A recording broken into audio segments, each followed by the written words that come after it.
session. Vice President Morgan, will you please lead us in the Pledge of Allegiance? Everyone else, please mute your microphones and stand.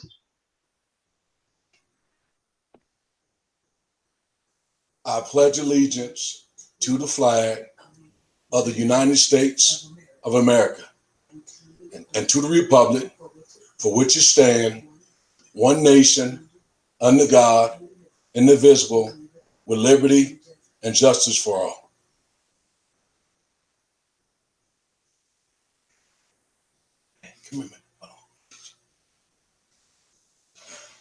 Okay, thank you, Vice President Morgan.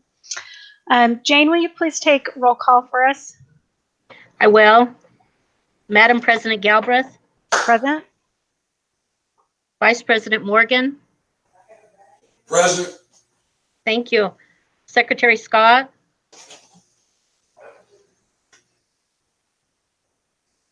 She had to unmute. Unmute.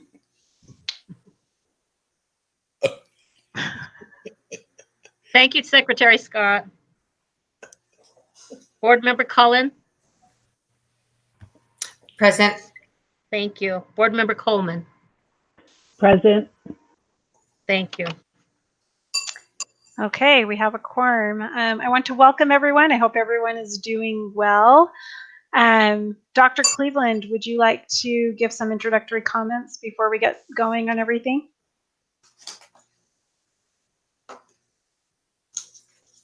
You're muted, Dr. Cleveland. Yeah, I'm having trouble. Every time I try to push it, it drops. And I don't know if it keeps dropping below the line.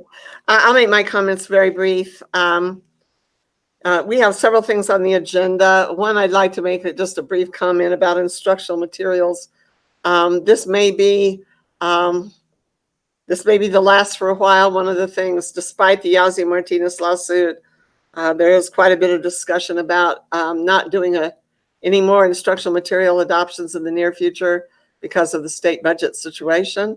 So I just wanted you to be aware of that. Jerry is going to talk a little bit about IDA. One of the things that we're hearing is some of the accommodations and plans that we may be making for the general population may not be acceptable in terms of IDEA and children with disabilities. And certainly one of the things the state has indicated in the last few emails we've received from them is the importance of paying attention to the at-risk population, including special ed and also certainly bilingual ELL and others. And so we have some of those on our agenda this evening. And then the other just quick comment is that we are beginning our work as a district to bring forth a plan to reopen the district to the board. So with that, then I'll close my comments. Okay, thank you, Dr. Cleveland. I appreciate it. Okay, so we'll move on to item E, to approve the prioritized agenda and proposed time allocations. Are there any questions or comments on the prioritized agenda as presented? Do I have a motion to approve the prioritized agenda? I make a motion to approve the prioritized agenda. Thank you, Vice President Morgan. And this is Wynn Coleman. This is Wynn Coleman. I will second. Thank you, Wynn. So Wynn Coleman with a second. Jane, can you take a roll call vote on this? Yes, I will. President Galbraith. Yes. Vice President Morgan. Yes. Secretary Scott. Yes. Board Member Cullen. Yes. Thank you. Board Member Coleman. Yes. Thank you. Okay. Thank you. So we are now going to move on to public comment. Jane, there was no other public comment than the one we received that I'm aware of, right? Just the one, and it was shared with the board. Okay. So we received some comments from Shelley Haynes regarding a transfer request. Because of The communication contains protected student information. We don't have clear authorization to share that publicly. We will not be reading her letter as it is, though note that the letter has been shared with every board member so that we could all see it. And I ask if Dr. Cleveland would you please follow up on the request that is in that email, Dr. Cleveland? Yes, I will definitely follow up. Great, thank you, Dr. Cleveland. So there is no more further public comment. I do want to note, like we've been doing in all of these virtual meetings, just so the public is aware, that you can give your public comment by calling the district office, or you can also email those into us, and you can receive that information on our website.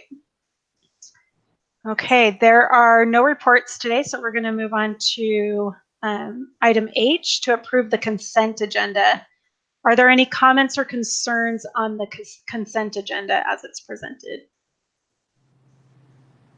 I move to approve the consent agenda as presented. Okay. We have a motion. Dr. Cleveland, do you recommend approval of the consent agenda?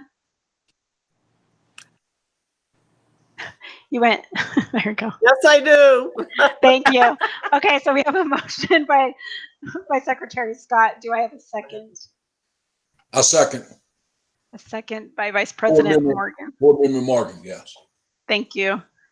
Jane, can you take a roll call vote for us on this, please? I will. President Galbraith, Yes. Vice President Morgan, Yes. Secretary Scott, Yes. Board Member Cullen. Yes. Thank you. Board Member Coleman. Yes. Thank you. Okay. Thank you, Jane. Okay, so we will move on to the business section of our meeting.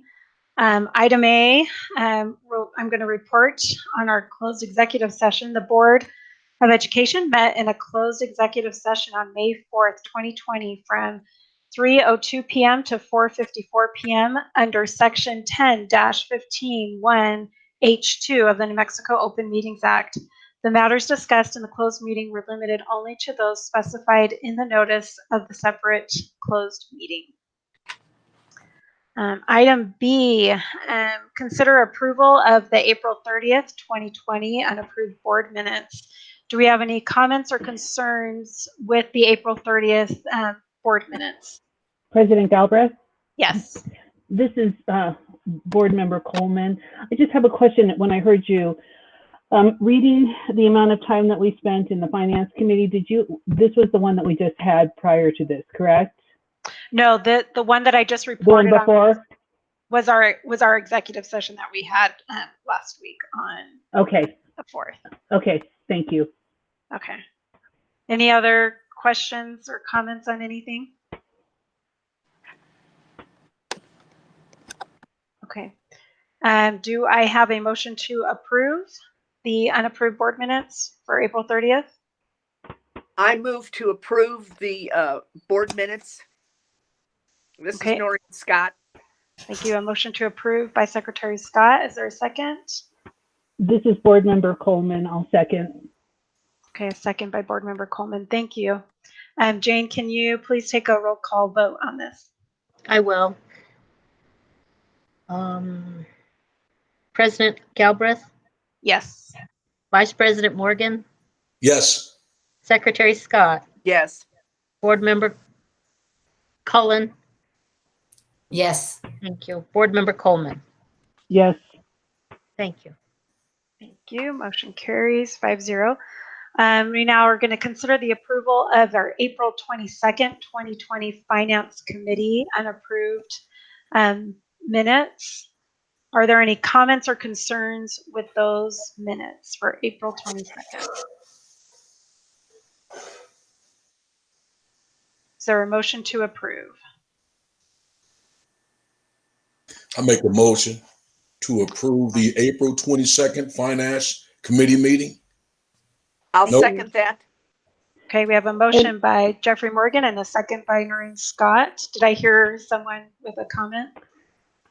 No, I just, this is Board Member Coleman. I just think for the record, and I don't know if it matters or not, it was April 20th. Oh, we should change that on our meetings.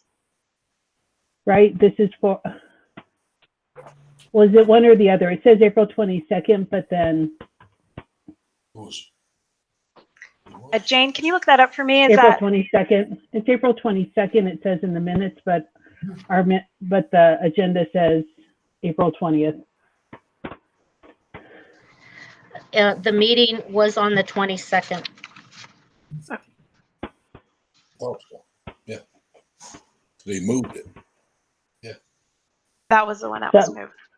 So I'm not sure exactly what we need to do, if that's even worth addressing just because of the agenda, or if we just need to make a correction later. I just caught that.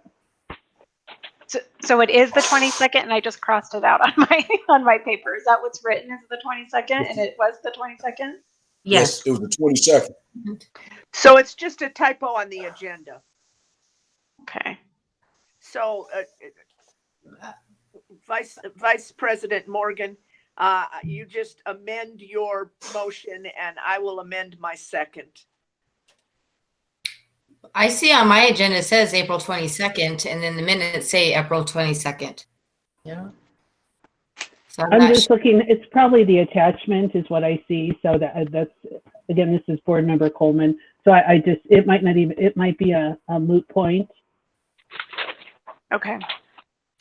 So let's, As long as it was posted, Jane, if the posting said the 22nd and the agenda says the 22nd, even if there's a typo somewhere else, it doesn't really matter.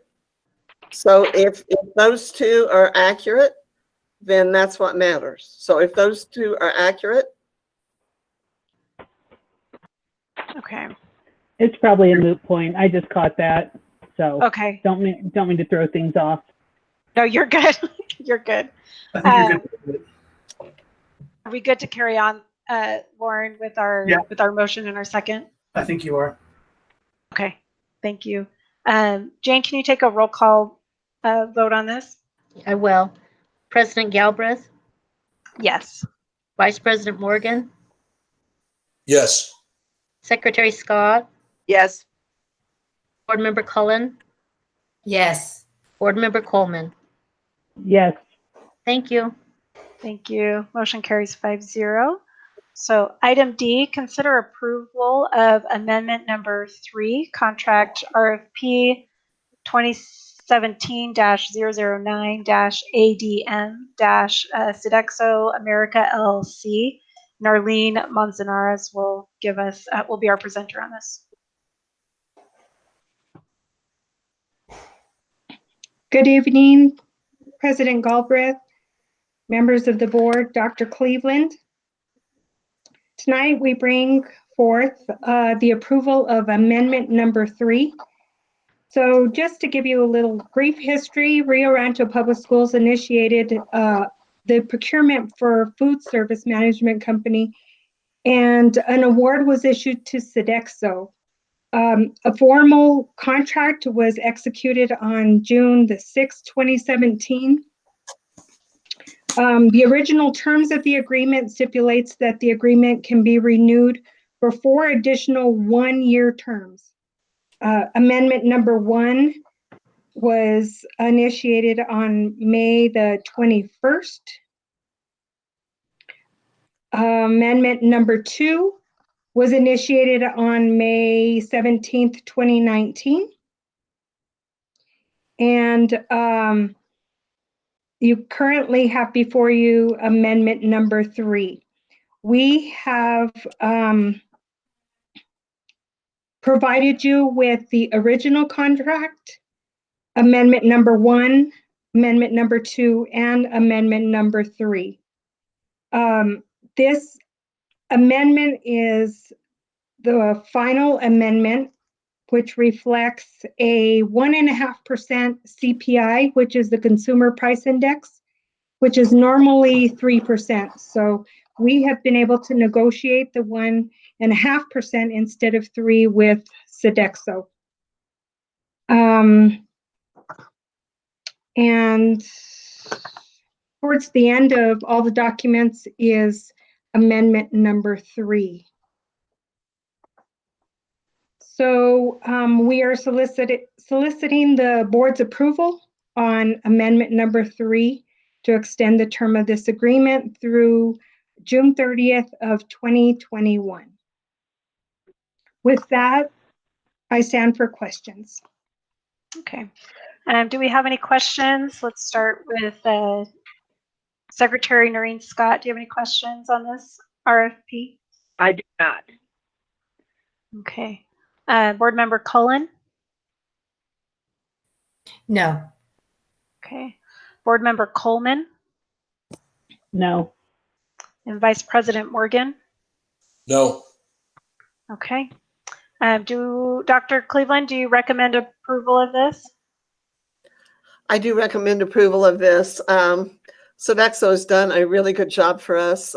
They've done that for many years, but they have especially stepped up this year with all of the extra things we've had to do in terms of serving children through drive-through and through 7 days a week instead of 5, just so many changes. And they've stepped up and they've done a good job and they made it all work. And so I do recommend approval because I believe they've done a very good job. Thank you, Dr. Cleveland. They have done a great job this year.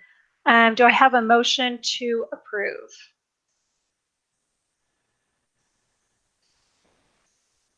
I'll make a motion. I'll move to to approve.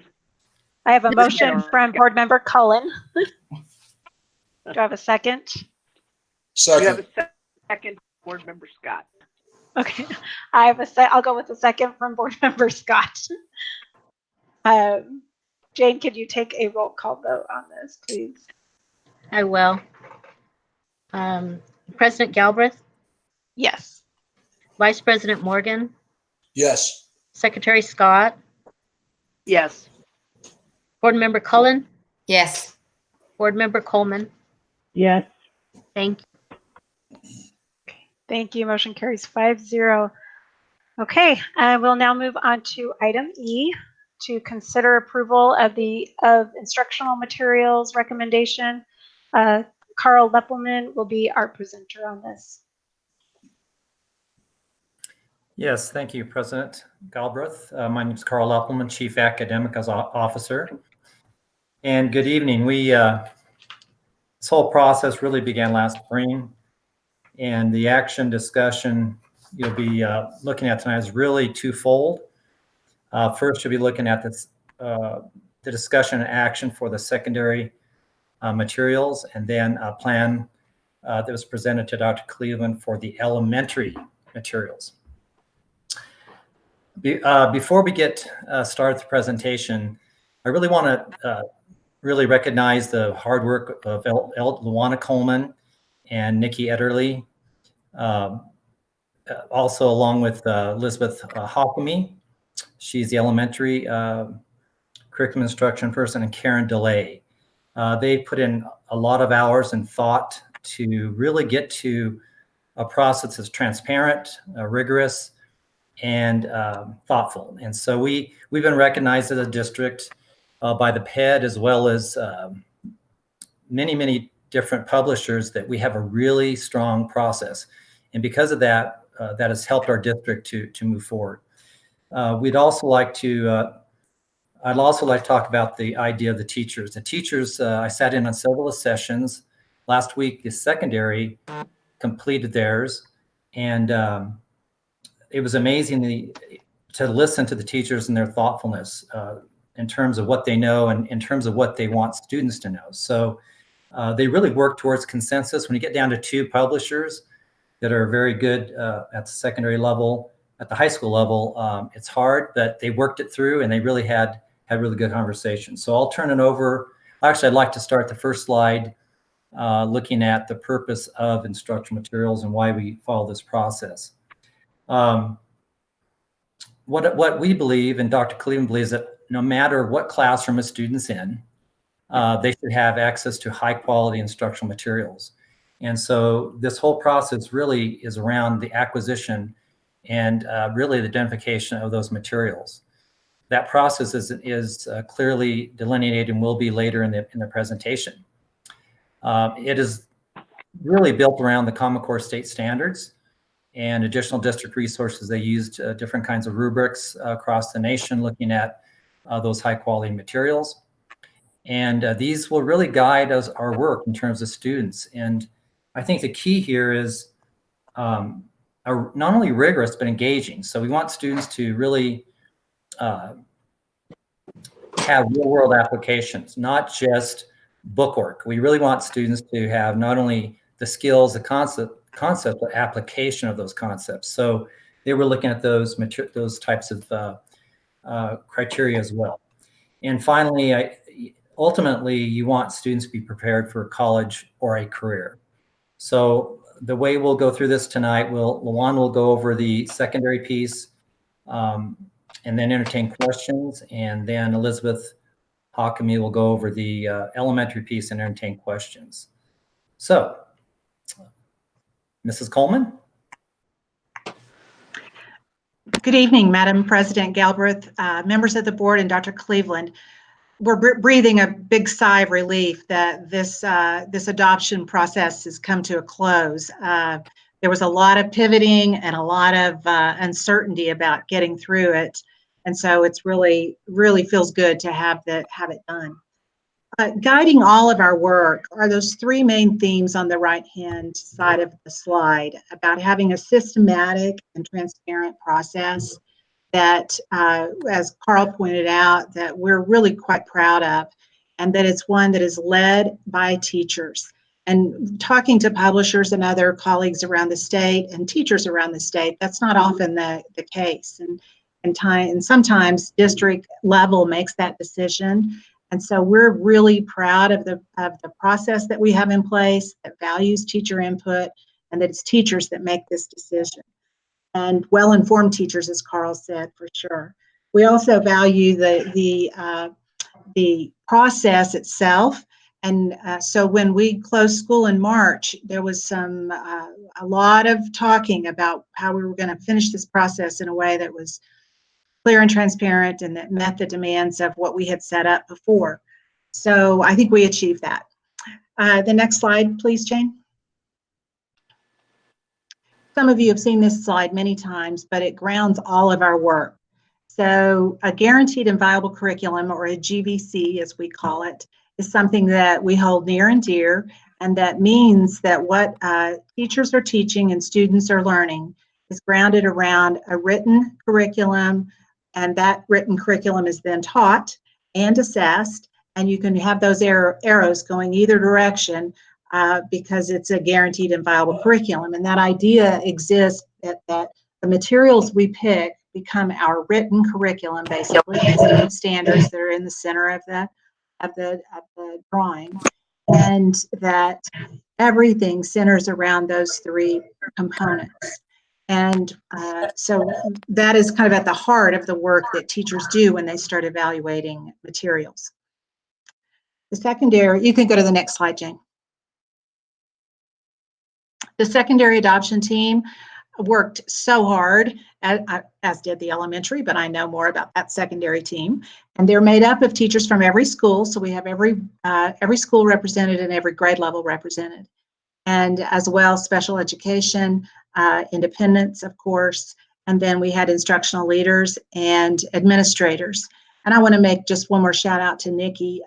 She, especially during these last couple of months when we were trying to finish the process in a way that was meaningful and maintained all that we held to be important, and she did an amazing job of that. I learned a lot from her and about technology and running these kinds of meetings virtually. And then the next slide moves us to elementary, and I'll turn it over to Elizabeth. You're on mute, Elizabeth. That mute button is difficult for me. The elementary team was representative of all of our elementary folks as well. We had representation from every grade level, and that is pretty difficult to achieve based on the number of teachers that we are adopting for. And so each school had 3 members, and across the team, we had balanced representation in each of the grade levels. Instructional coaches participated from every school, as well as principals and special education representatives. So we were very fortunate. You can see this slide there. It's actually this slide and the next slide as well is an overview of all of the folks who served on our team. And I'd just like to clarify that Nikki Erdely and Karen DeLay are curriculum coordinators in our department, and we could not achieve this outcome without them. As Luana said, they worked very hard to make sure that this adoption carried through and that the integrity was protected. And that we really maintained the trust of our teachers as we moved through the process. And so I really can't give them enough credit as we continue with our presentation tonight. They were invaluable in this process. Expectations of the committee members were actually quite explicit. We asked them to approach the work objectively, and we know that many times our folks have preferences for materials they may have used in the past or have seen in other districts, and so their commitment to being objective about the selection and use of the tools is just, it's honorable and it's amazing, and so we appreciate that very much. So not only did we ask them to rank and vet the materials through this objective process, but we asked them to represent their school as the contact person and to help us with any of the logistical work of disseminating information and sharing samples with others. And our team, while we are recognizing the efforts of our curriculum coordinators, I think we really have to also recognize the commitment of the teachers and the team members that were here in terms of meeting these expectations.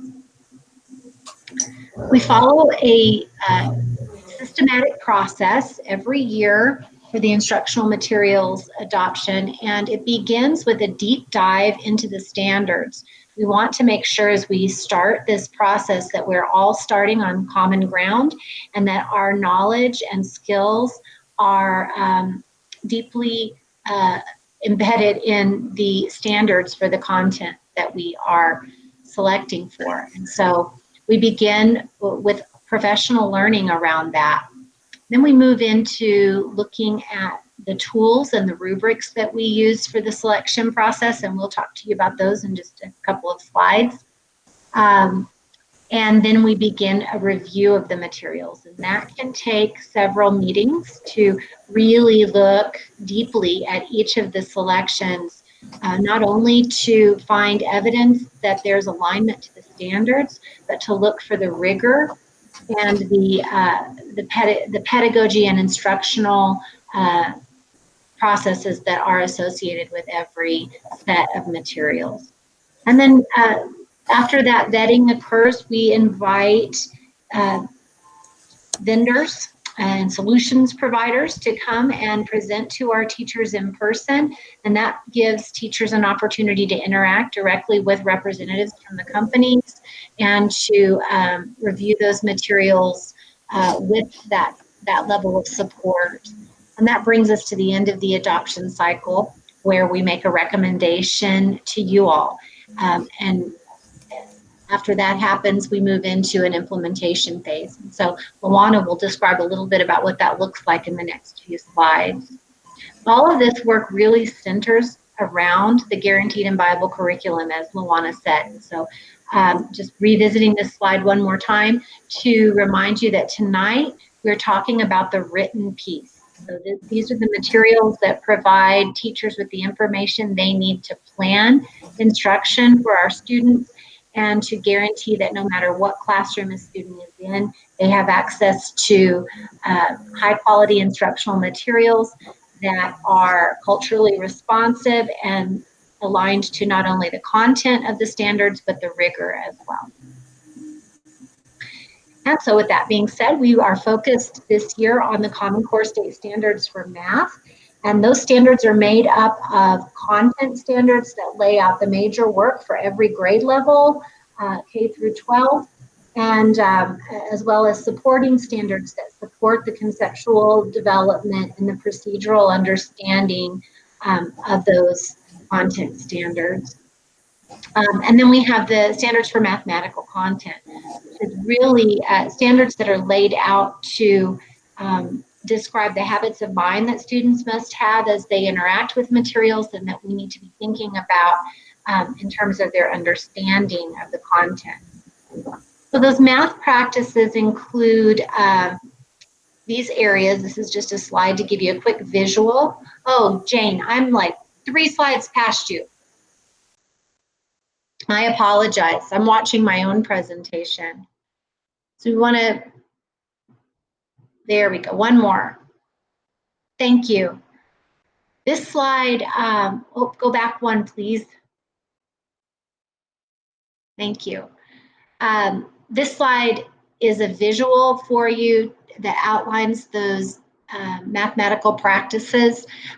These are the habits of mind that students must have as they persevere and work through difficult problem-solving opportunities, and as they attend to the precision that's necessary to engage in the problem-solving and find answers to real-world relevant problems.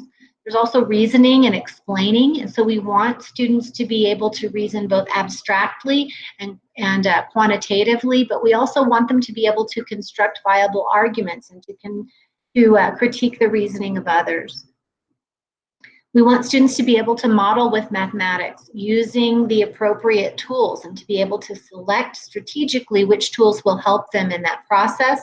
And then finally, we want them to be able to see the structure and be able to generalize information. So they should be able to look for and make use of patterns and structure within the material that they're learning, and also to be able to express regularity with repeated reasoning.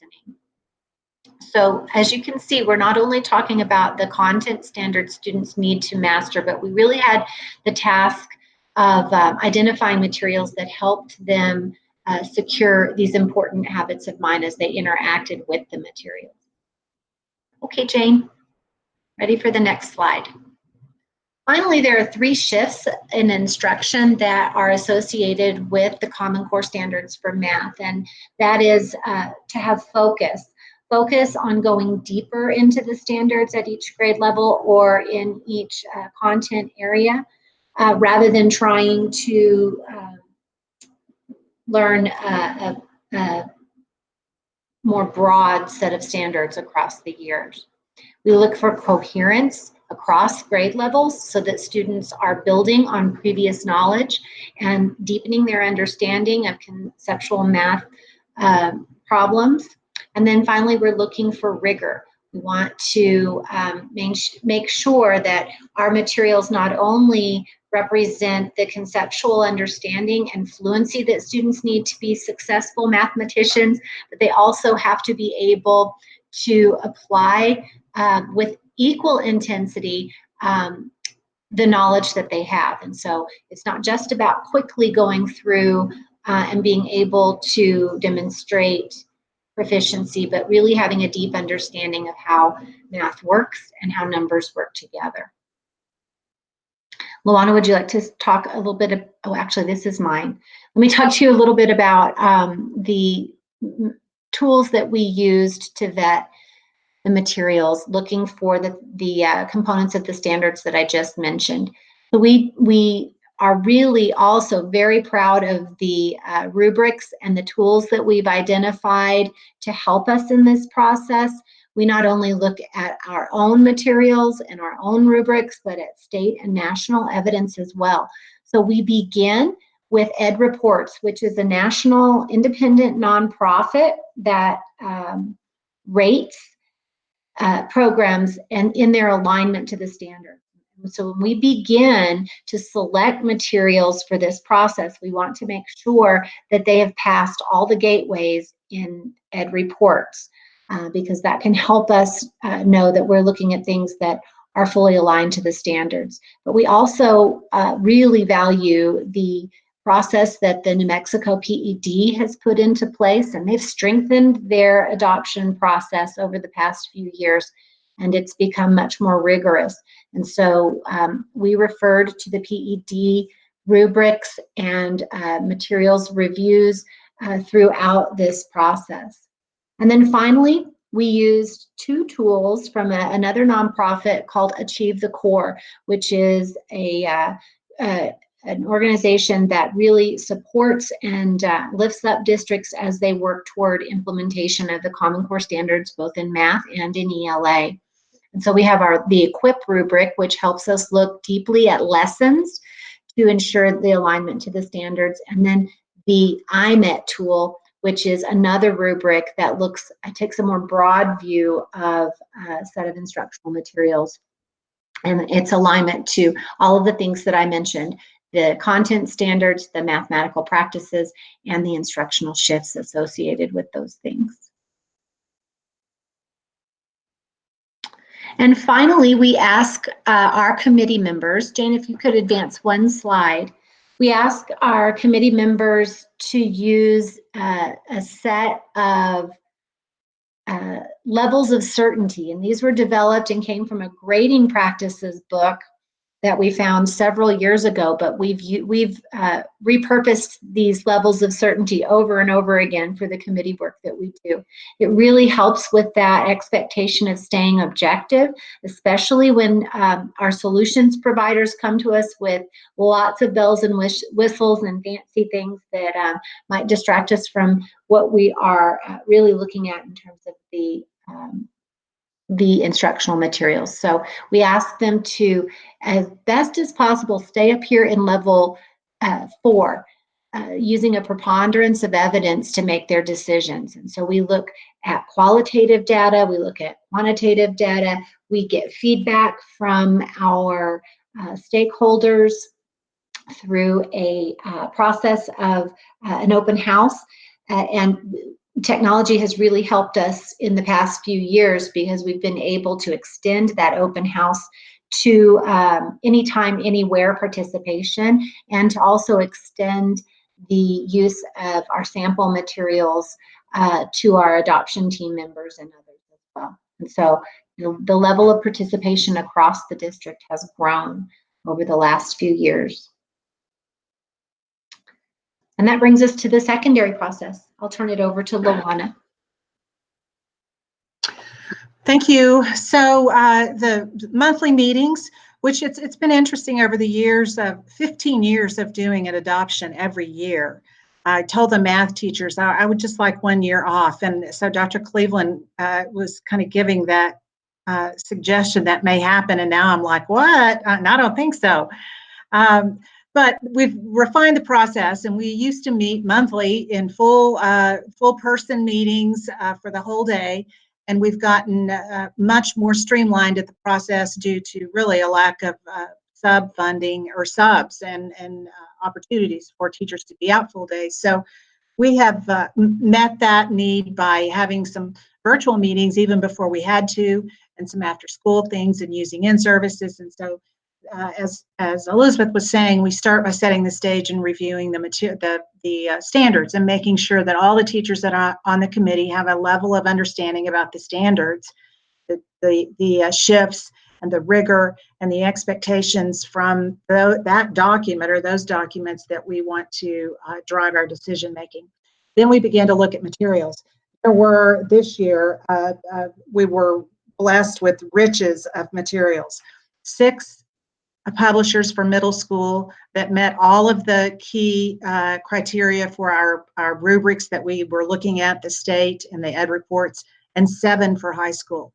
So we started with a really large number of materials to whittle down to get to where we are today. Then, as Elizabeth said, we have the community and staff and parent open house. And we have the publishers come in, and as Elizabeth said too, that's always so interesting because they are trying to sell a product. And we always tell our people, use your rubrics and make sure you're really being good consumers and ask the right questions.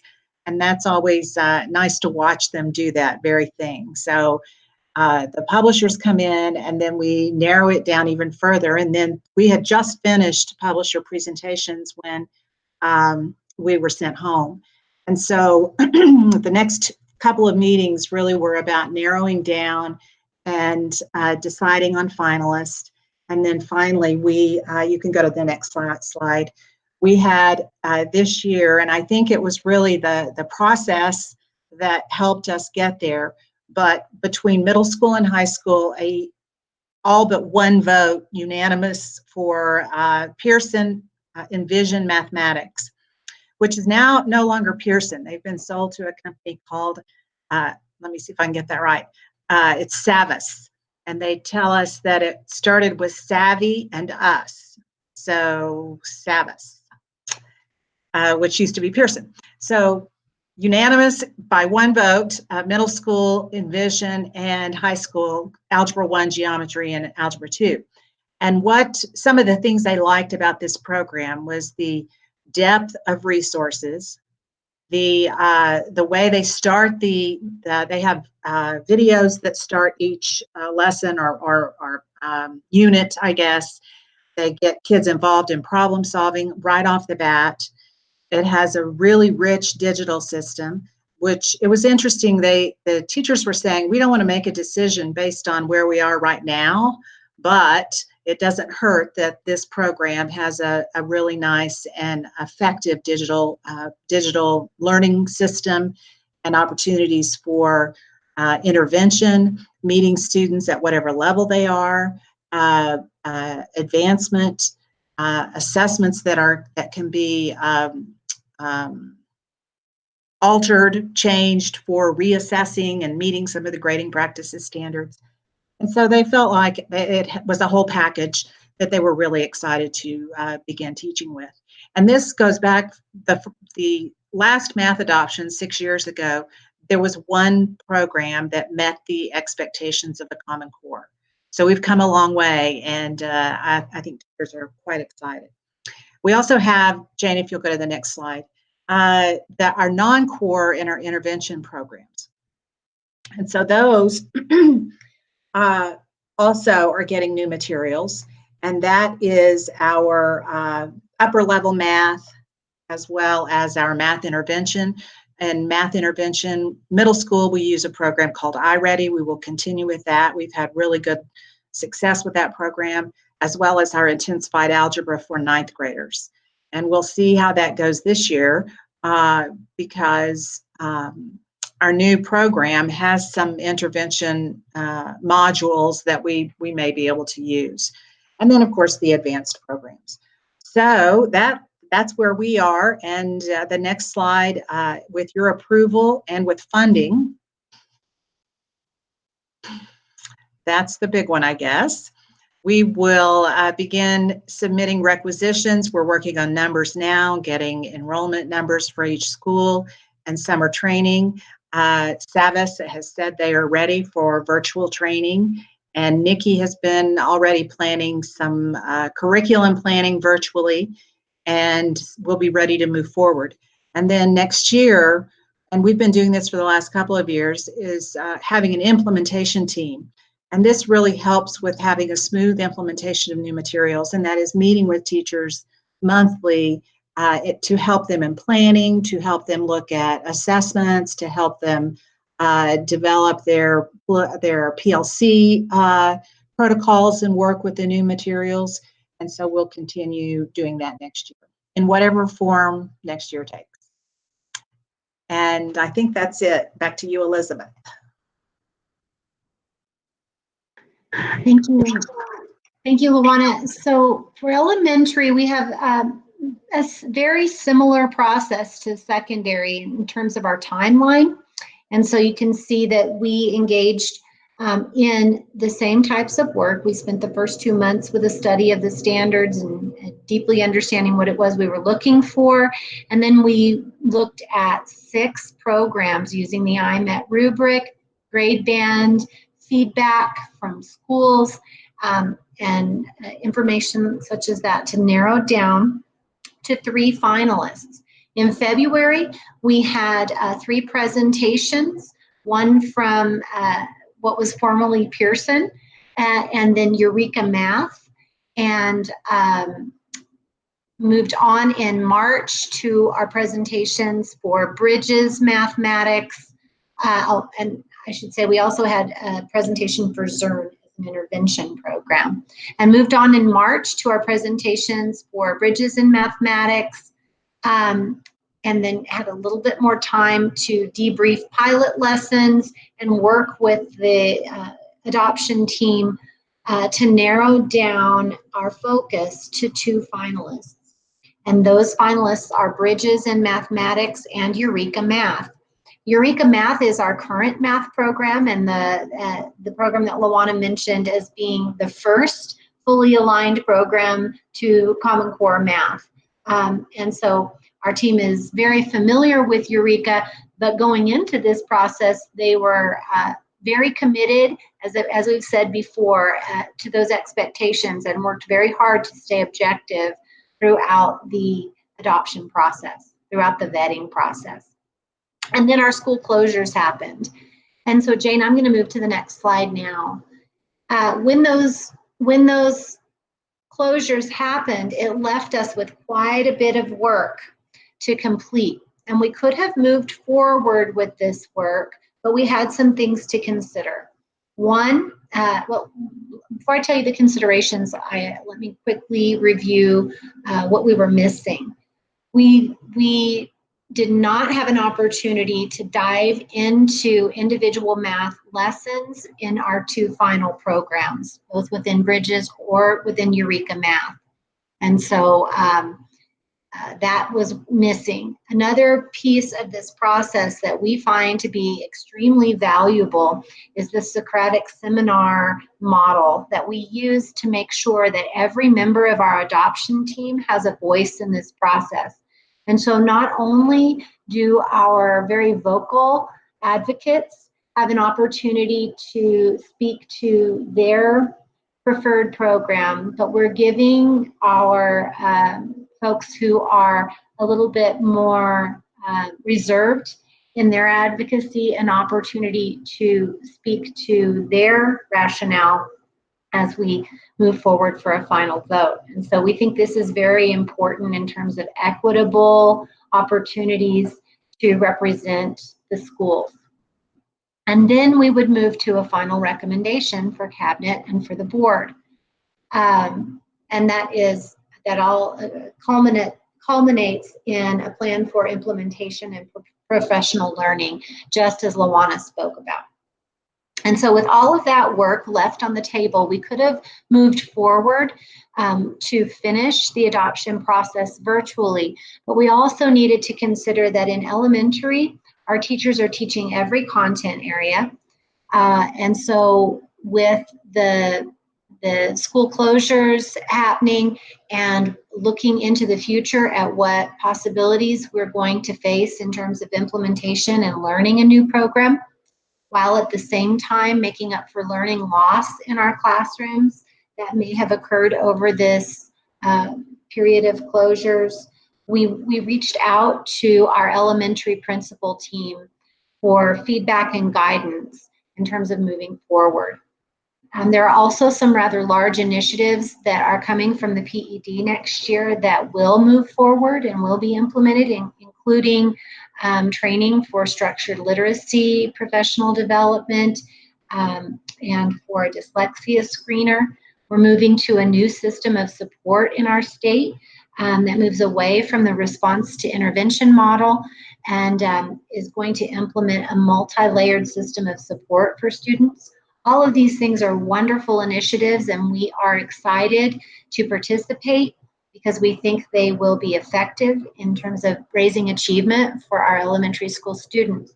But they also place an additional burden on our teachers who are currently working as hard as they can to provide the best instruction and opportunities for teaching and learning for our students. So with all of those things considered, we are going to make a proposal to you tonight Jane, would you move back one slide, please? The proposal that we're presenting tonight is to postpone the final adoption team meeting for fall of 2020. And so that isn't to postpone the entire adoption, it's to push that final decision back to the fall when we have a better chance of meeting with those adoption team members to finish this process with the intensity and integrity that we started it with. And so after that decision is made, we would move forward with implementation and professional learning planning for the following year. And that would give us a little bit of room to support teachers as we move toward a full new adoption. And then we would finally implement the new instructional materials beginning school year 21-22. Now, one silver lining in this process is that next year, grades K through 8 do not have an adoption. And so regardless of what the state decides about instructional materials, we will have a year for our elementary and middle school students to wait for their English language arts adoption and reading adoption that happens in school year 21-22. And so that does give us a little bit of wiggle room to finish this adoption process.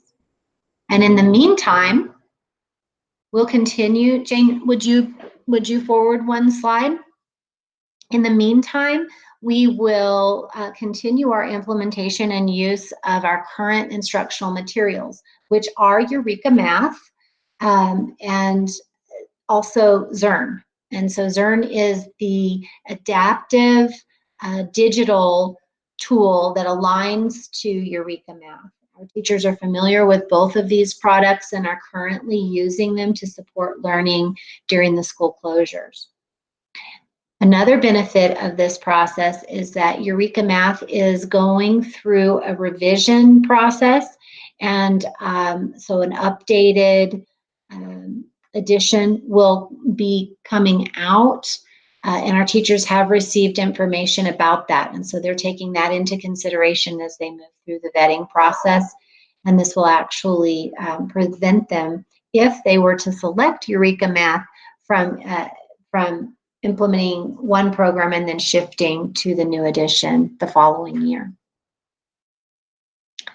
One other important piece of information about Zearn that makes this a valuable tool for us is that it does incorporate an intervention component. And so next year, as we move forward with learning in whatever form it takes, we will have some digital tools to help us meet the needs of not only our struggling learners, but our learners who are mastering the content as well. And so with that, I think we are ready to open for questions. So, President Galbraith, the members of the board, Dr. Cleveland, Carl Loppelman, Chief Academic Officer, you can see the amount of work, the kind of teamwork. We have a great district, and this is a good reason. You can see why that the people that work within the district. So we entertain any questions you might have relative to the discussion or any actions tonight. Okay, thank you. This is Secretary Scott, and I do have a couple of questions. When you're reviewing from the very beginning, is it apples to apples? The books are all the same number. The teacher's manual is all the same. There's all the same things, and the pricing is commensurate with each one. How do you look at the pricing? Because I didn't hear one word about comparative pricing. So we do not share the pricing information with our teachers as we're moving through this process, because they don't have the decision-making capability or the knowledge of what the budget is going to be around the financial piece of this. So really what we want our committee to do is to focus intensely on the standards, on the instructional shifts that are related to those standards, and to select the best product that they can find for delivering instruction to our students. Then, and that process begins early in the school year. And so Carl can speak to the process for when we find out what our budget allocations are, but that usually doesn't happen until late in the spring. And so we don't even have that information necessarily to share with the team. But when there are considerations such as maybe limitations on what we can afford to buy. So if they were having to share as an example, or to eliminate pieces of the product, we do ask for them to share feedback around what flexibility they're willing to accept if a full adoption is not going to be possible. So we do get some feedback. I'm trying to understand if one company has 30 books for X price and the other one only provides 15 for the same price. How do you make that determination in your process?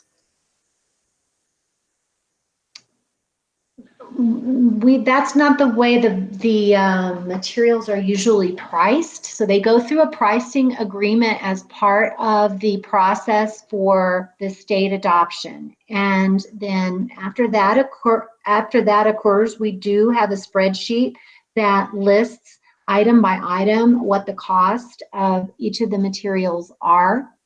So through this piece of the adoption process, we aren't looking at those costs, nor are we sharing those with the adoption team. So that would be after the decision is made and finalists are identified and a recommendation goes. Around the end of that adoption process is when we're having conversations as a C&I department about the cost and whether or not they fit into our budget. The majority of the time, I can't think actually, Luana, of a time that we have had a big discrepancy in price from one set of materials to another. They're usually pretty comparable. And then to your question about what the committee is looking at, we ask for samples from each of the vendors, and they don't provide a full, for the most part, they don't provide a full set of materials for teachers to look at, but it really depends on what samples they're willing to share. And we do communicate to our vendors that what our process is. We're very clear and transparent about that. And so what we tell them, whatever you send us is what we'll be giving teachers. And the vendors usually make the choices about what samples they can and will provide to us.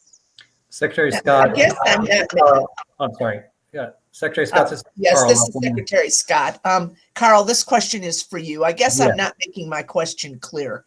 If you have two top vendors and they come to you and their pricing is dramatically different, but the top one is the one you've chosen, and so they provide maybe product for 1 in 4 students, and the other one provides one for every student, then do you make the decision on which one to go with, and not the teachers, or is there one down there, number 4, that might have price-wise been better for all the students, but it's not even considered? Secretary Scott, typically, and I think Elizabeth Hockney alluded to that, at the state level, really the materials are really fairly close in price, within $5 to $10 per student. And they offer some of the similar, if they make that cut from the state, they typically have similar types of offerings, such as a student workbook, consumable, a regular workbook. It has some digital applications. And so that really, thinking back all the 26 years of doing this in the district, we've always looked for that best material for the students, the highest quality material, instruction material. I've not thought, going back to your answering your question, if they were equal and one was much less expensive than the other, we most certainly look at the cost, because cost is always a factor, it always has been. The state up until this last year, has not provided us maybe 50 to 60% of what we needed to adopt a program. So we've been fairly creative in trying to find a way, including operationally, to support the purchase of materials. And it doesn't look like it's getting much better this next year. And we just thought we were digging out of that hole. But I've never really seen that happen, Secretary Scott, where I'm trying to think back, where we found a material that was equal, but much cheaper, and that conceptually, and that we would have had to make that decision. So typically, if they're both equal, they typically be about the same cost is what you usually see. Were there any local vendors in the math? This is my standard question for all purchasing. No, not to my knowledge. Correct me if I'm wrong, Luana, but I didn't see any. They're all major national, international companies. Okay, thank you. I would just like to add, this is Sue Cleveland, Superintendent. I would just like to add one quick thing to that. Again, we are a state-driven system in New Mexico, whether you like it or hate it, but that is what we are. And so most of the really hard negotiations take place at the state level before books are put on the state adoption list. Where in other states, districts actually negotiate with publishers and try to get different packages or bundles or whatever. That's not allowed in New Mexico. And so ours is basically truly a statewide adoption. And then among the choices the state has selected, then we have a chance to choose. And then some years they've given us a little bit of freedom to select some things that were off the state adopted list. And those have been really nice years when we've had that. But again, they're national, and most of the national firms are pretty competitive, so much so that you almost raise the issue of whether there's any discussions going on about the cost of instructional materials, because they've gone up so much these last several years. And that is one of the challenges. And then my last comment is, yes, Luana, be careful what you ask for, because you just might get it. And I do think that, what we're hearing is that it's very likely that the state will take maybe 2 years off. This year is going to be tough coming up, but every indicator we have is the year following will be far worse. And so, the conversation that's been had with districts is that if we're going to adopt, we want to adopt good materials. And we would not want to ever do those partial adoptions again that don't seem to work out and you never, ever get caught up. And that we want to do our adoptions right, and would rather even wait a year or two than not to do them well. Okay, thank you, Dr. Cleveland. We'll keep going through for questions or comments with Board Member Cullen. Hi, sorry. Thanks. So did you have a community member on the team this year? Secondary tried. That's been one of our challenges, because these meetings are so lengthy and involved. We have a difficulty getting anyone to be able to commit to the time commitment.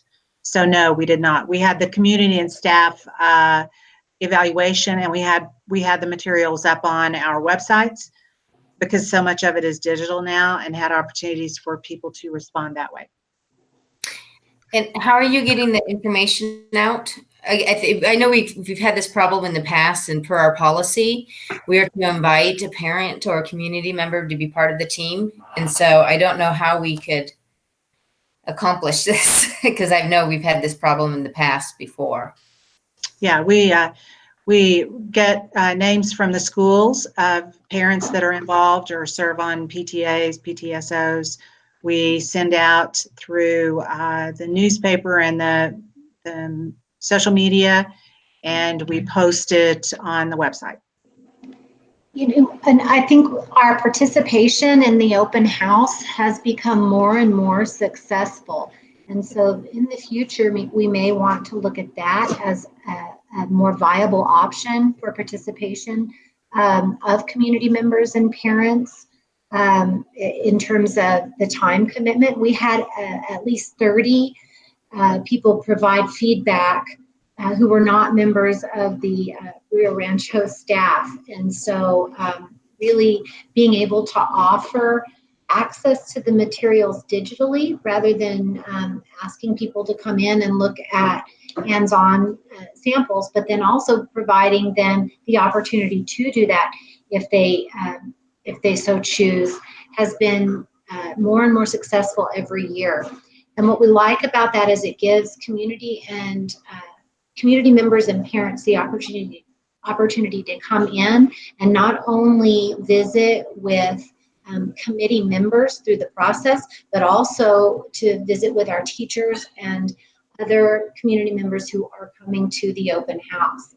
And that gives some time for close interaction and conversation, and then opportunities to answer questions and address concerns with a larger group of people than if we were to have one or two members on our committee. Of course, we still want to have one or two members on our committee, but I want you to know that feedback and participation of the community really is growing in this other option for participation. Okay. And we also sent out emails. But one of the things that we looked at with the publishers was what their parent support was. And so one reason Pearson Savas was liked as well is because of their parent contact and parent information. So that's something we want to work harder at in supporting parents now that we've got materials. And I think we've struggled with this part of the process because it's so much more complex than a textbook that someone can open to chapter 4 and read about fractions. Mm-hmm. And so, it really does take considerable more time and investment that we just haven't found parents that have that time to give to do it justice. Some of the comments we got at our open house were one was more colorful than the other. Okay. And then, so are we going to have to, so you have for the elementary to extend the final adoption? Is that, so are we going to have to, do we need to do something with the board to extend that out as well? So we're going to approve the secondary, but then extend out yours. Is that what you need, Elizabeth? Yes, that's what I'm asking for, but really we're not delaying the adoption until the next adoption cycle. We're really just delaying a few months. So we'll be within the same fiscal year and we can move forward within the same adoption year, just a few months later with the purchase and the final recommendation. So we would come back to make that final recommendation and report on whether the committee selects Bridges and Mathematics or Eureka Math as their final recommendation. We would do that in the fall.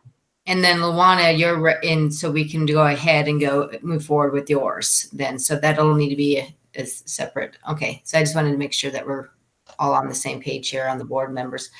And Dr. Cleveland, thank you for explaining that with Noreen. That was kind of why I was clicking on, because I was going to tell her that, yeah, it's basically we get them from the state level and then it comes down to us. So that's how we're looking at the pricing and all that. That's why they're pretty similar in price.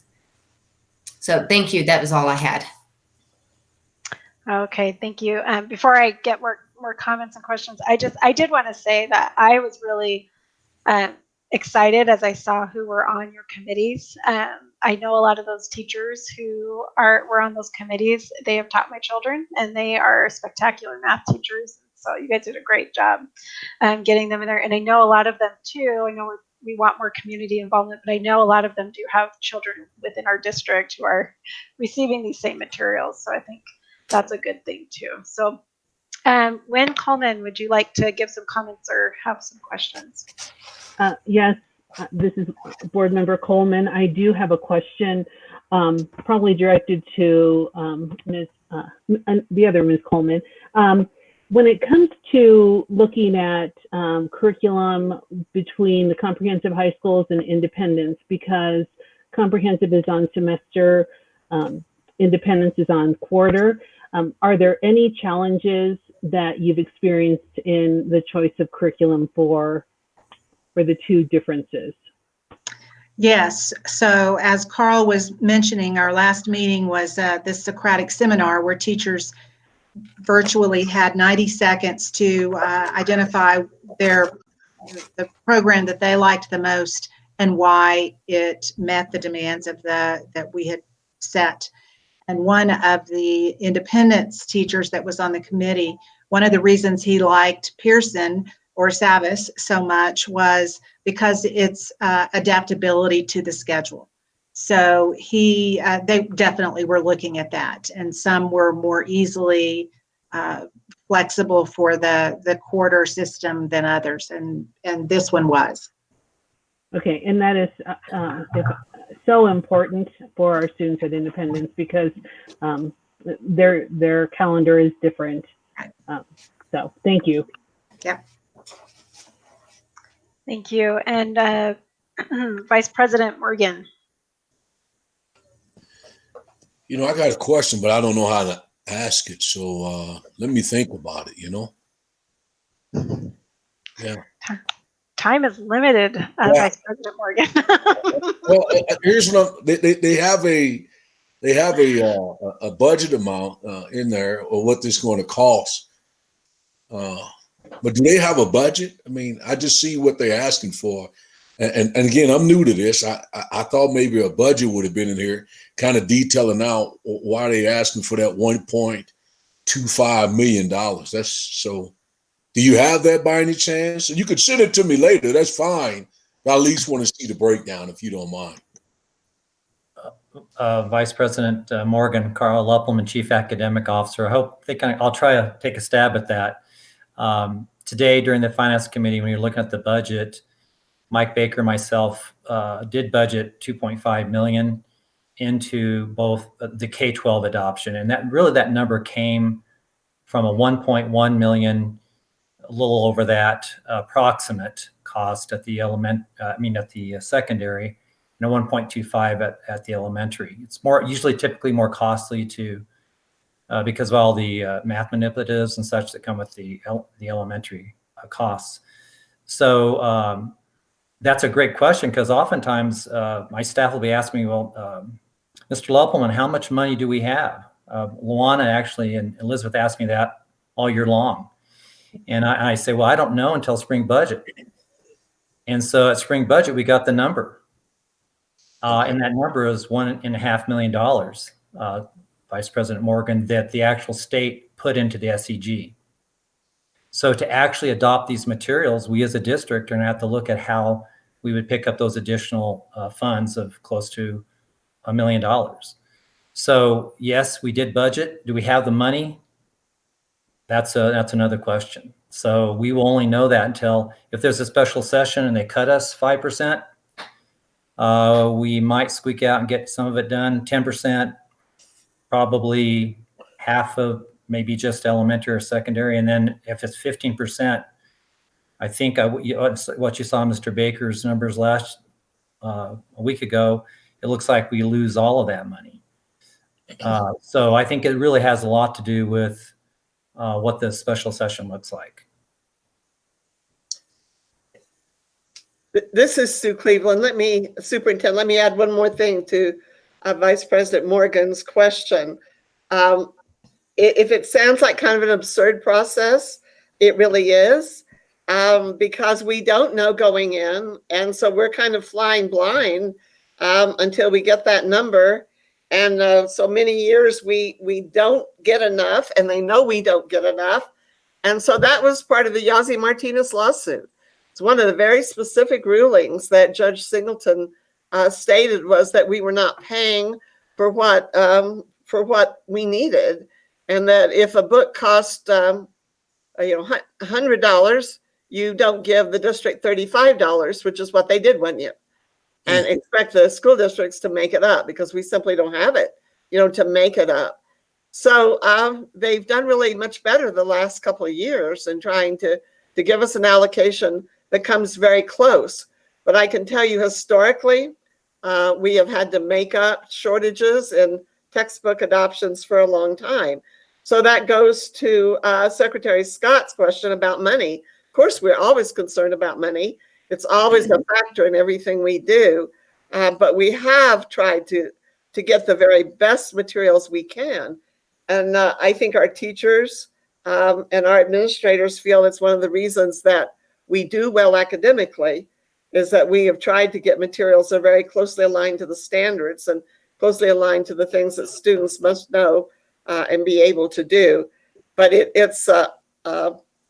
is a really interesting system in which year after year, we know what things cost, but we don't pay for them in their entirety. So much so that it ended up in the lawsuit as one of the primary findings. Dr. Cleveland, or perhaps Carl, can you give an example of how you would make up those funds, just to help us to kind of understand, I guess, a little bit, especially as the new ones, how we'd make up the difference in those things, how it's been done in the past? Well, I think that part of the entire lawsuit, again, this is Sue Cleveland, Superintendent, that was part of the whole lawsuit. There's only generally one place you can go, and that is it comes right out of your classrooms and away from your salaries and benefits and other things. And so it comes out of the operational budget. A few years we've had some different kinds of money, but that's been very rare. Several years ago, we had a pilot, a payment in lieu of taxes, and we had some money there, and we directed that money to the textbook adoption process. And some years, we've tried to stretch it as far as we can and buy over 2 years rather than buy over a single year. But, there's a little risk in all of this, and yet you have to take a little risk. There is a little risk that when you roll over or you carry some money forward, there's always that risk that they could take that money in a sweep. And so,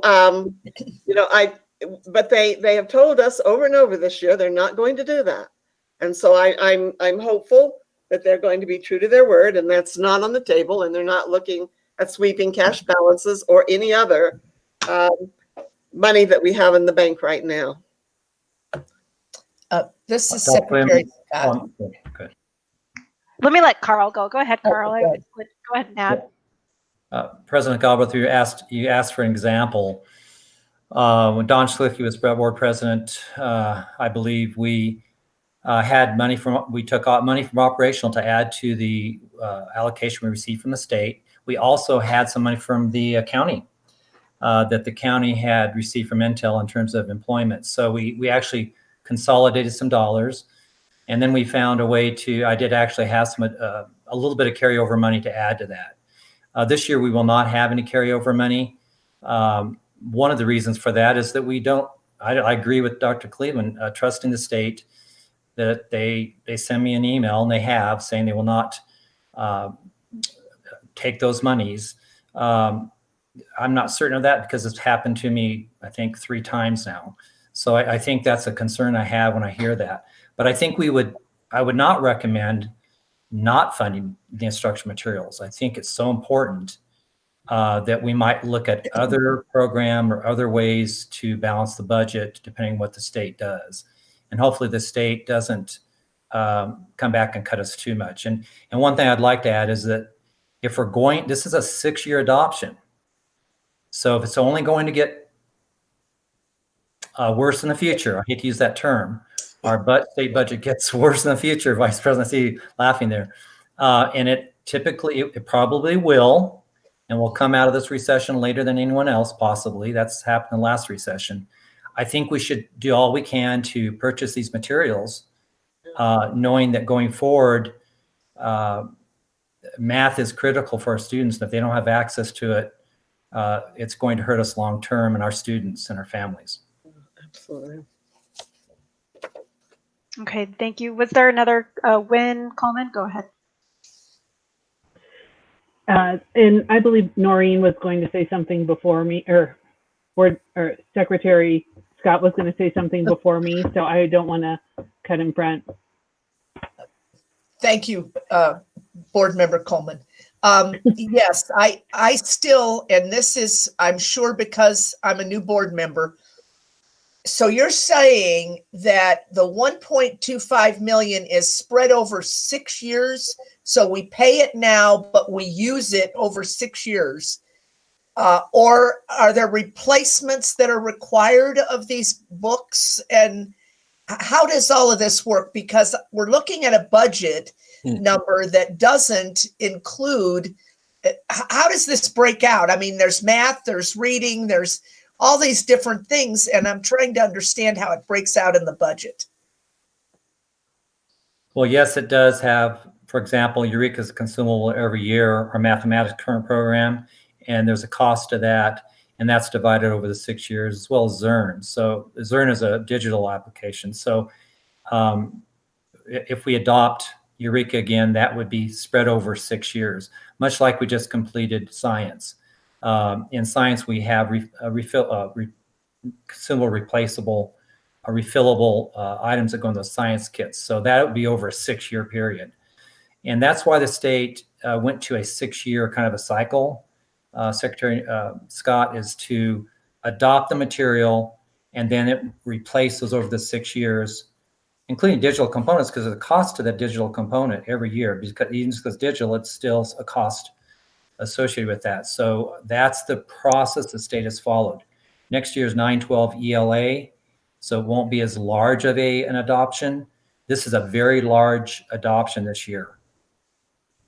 So is it 1.25 million per year, or is it 1.25 divided by 6? And if so, what is the cost per student for the materials? It's Correct. Not clear to me. Let me answer that first piece. It is the 1.25 over 6 years, and we can get that information to you in that detail. We're actually working on that currently now. Carol McDowell, my executive assistant's breaking that all out, working right now with Nikki looking at the secondary. The elementary, of course, we have not made a decision, but both programs are over a 6 year cycle. So the 2.35 roughly, and that's approximate because remember, we're still trying to get those numbers. It's by the number of students who get the number of and number of teachers and everything like that. So you have to look at the roll up of all the students and the teachers associated with those students. So that will be over a 6 year period. And we can get you the cost of the secondary. And Luana, go ahead. Well, just as an example, I was working with Carol today on one of the non-core, so financial algebra.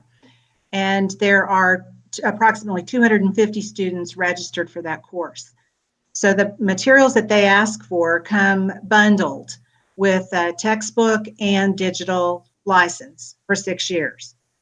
But the teacher said, we only want a class set of textbooks. We want textbooks that are in the class, that stay in the class, that can be used. And then we want everybody to have digital access. So then we had to get pricing that was breaking those two pieces apart.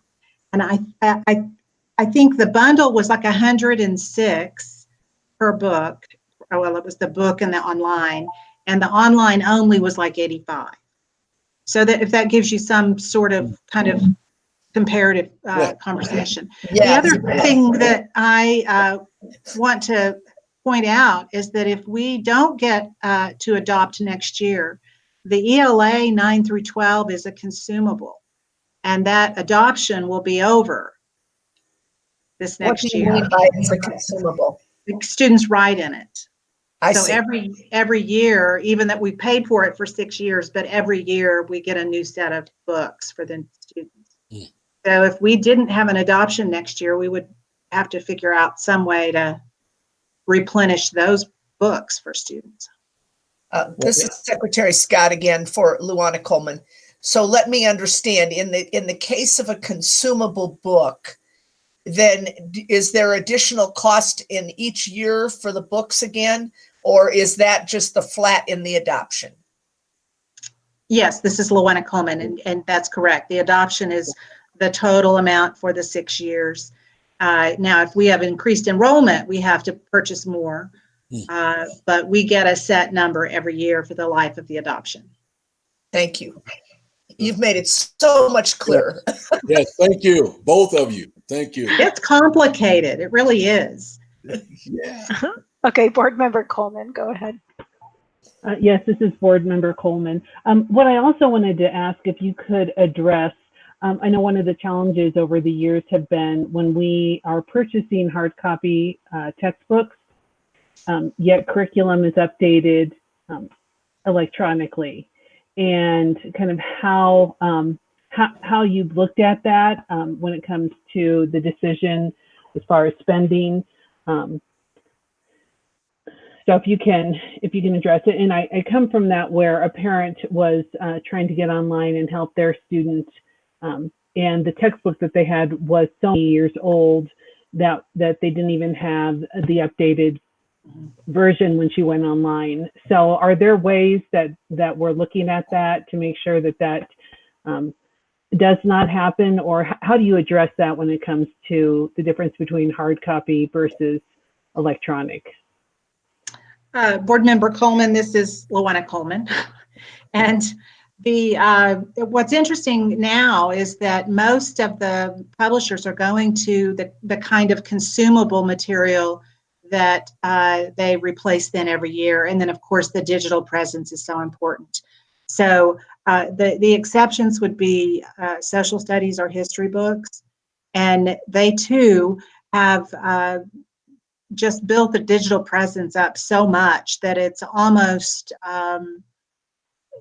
we're not to the point, obviously, of going full digital, but that, I think is probably the direction at some point in the future where we will. But so most of and like the math materials this year, the hard book or whatever is a consumable book that goes along with students. I think that's right. I better get that fact checked. Okay, thank you. President Galbraith, can I add one comment about not actually adopting if we didn't have the money? Currently with Eureka, we went K-12 as a district Eureka. And by the way, that required a waiver from the state because they didn't have any materials that were offered. I actually remember, or remember Colin, you remember all of this. There were no materials really for the Common Core. So we actually got a waiver. One of the only waivers I think anyone got from Secretary Scandera, and we did receive that waiver I wrote. But my concern is this: if we don't set aside that 2.5 million, or let's looking at the secondary right now, there are no materials in the classroom then next year. So what are teachers going to use? Okay. And for me, that's a problem because Eureka goes away. We would have to look at units of study and open educational resources like Khan Academy. And there's nothing wrong with the Khan Academy, but it's not going to replace core guaranteed viable curriculum with students in the classroom. And so I just want to make sure the board knew that basically even the books we had at middle school, that they're gone. They're outdated. They're not there. Our advanced math books are really worn out. We really need our advanced math books. And really the secondary high school really wants to move away from Eureka, and they really want to move on and look at Envision and that opportunity, including independence, because that instructor, I remember Luana said that he also liked the differentiation also offered for students who were not quite at grade level, but to help that student. So I think it really adds a lot to our district. So I just want to make sure you have all that information as we start looking at the budget going forward. Okay, Catherine Cullen has a question. You're muted, Catherine. Sorry, I was taking notes and didn't look over. So I just this is Board Member Cullen. I just wanted to say that definitely with the teachers not seeing the pricing because you don't really want them to compare that. We want to make sure that we are getting the best product available for our teachers and our students. That's the primary thing that we do, is educate our students. And that is, of course, our number one priority in making sure that they have the right material. And so we definitely don't want them to have that taking that into consideration as they're reviewing it. We want to make sure that we're giving the best education that we can to our kids and have to our teachers to provide them the material. So I just wanted to kind of put that in there when they're looking at this, and not having that out there is why we're looking at it. Of course, we always have to be budget conscious, but you also want to make sure that, we are providing the best for our students. And again, it goes through the state process. So it's already pretty much determined. We just got so many that we can look at and then make that decision. But yes, I do remember that, Carl, with, we definitely had a tough time with Common Core when that first came aboard. So, all right. Thank you. Thanks, Catherine, for bringing that up. And I thought the same thing as we were talking about. I was actually really grateful that you stay away from costs and look at that so that the teachers can be objective. So thank you. All right. Lauren Hatch, I'm giving you a second to unmute yourself. I'm going to ask you a question about how to proceed. And I'll take more questions here in just a second if you still have questions, board members. Should we actually break this into two different actions, one for the secondary and one for elementary? I think you could do it that way. It talks in the budget, in the agenda item, as generically instructional material recommendation, approving it. Mm-hmm. I think you could take them separately, and that might be more clear when people go back to look to see what the board agreed to do. Okay. So I think that's what we'll do is when we go for our motions, we'll first do the secondary and then we'll do the elementary. So thank you, Lauren. Appreciate it. Okay. Are there further questions? Secretary Scott, do you have further questions? I do not. I understand it much better now. Yeah. Okay. Thank you. So Vice President Morgan, you feel good? Yeah, I'm good to go. Okay. I do want to say I'm glad Carl mentioned the fact that if we don't get these books, we don't have any. That's a very key point. Matter of fact, he should have told us that at the very beginning. Thanks, Carl. I appreciate that. I know. My kids come home with all their little textbooks after they use them up, so I know they get used up. Board Member Coleman, do you have anything else that you would like to bring up? No, you're good. And Board Member Cullen, anything else from you? You're good. Okay. Dr. Cleveland, would you like to give any comments? Just that when we talk about digital, I think it's important that the board remembers that until we are completely one-to-one and all students have access, we are required to have printed materials.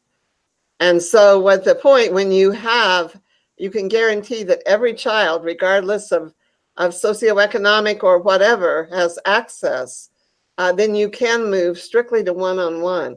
But we're not quite there yet. We're very close, and we're getting closer every day.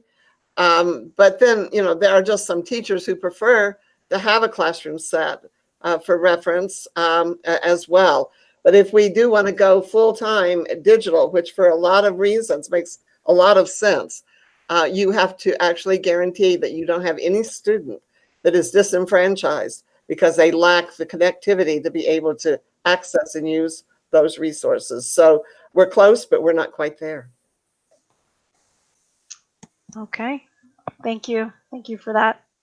So we're going to go ahead and take action on these two items, breaking them into secondary approval and to postpone the elementary. So is there a motion to approve the secondary materials?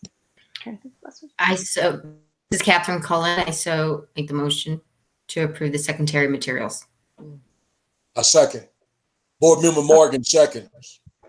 Okay, so we have a motion by Board Member Cullen and a second by Vice President Morgan to approve the secondary materials. Jane, can you take a roll call for us on this? I will. President Galbraith? Yes. Vice President Morgan? Yes. Secretary Scott? Yes. Board Member Cullen? Yes. Board Member Coleman? Yes. Thank you. Okay, thank you. Motion carries for for for the instructional materials for secondary. Do I have a motion to postpone? And Elizabeth, let's make sure I'm doing this right. To postpone the elementary material until August. Is that correct? We could just until fall. Most likely be later. Carl, I'm sorry. Yeah, that's all right. Yeah, I think the clarification on the motion would be that plus utilize the current Eureka curriculum we currently use for next year, because we'll be going through the adoption next year. And we anticipate having that decision in September or October. Okay. So Just motion depends to, okay. So a motion to approve using the current materials, Eureka, and then postponing the final decision till the fall. Mhm. Sound good? Okay. I'm just gonna wait for my board members to make a motion.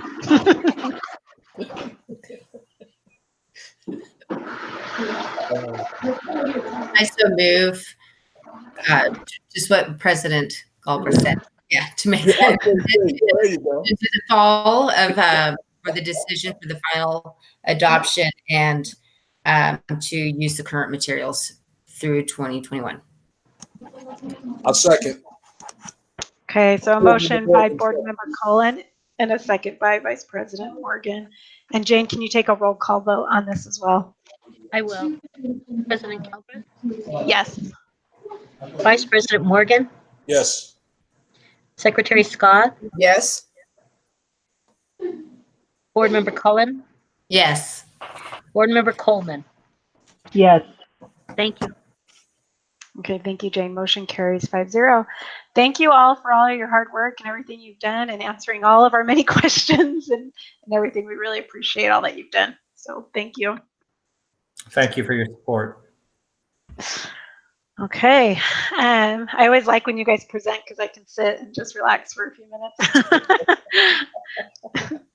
All right. So let's move on to item F, which is to consider approval of the 2020-2021 Idea B application, and Jerry Reeder will be our presenter for this.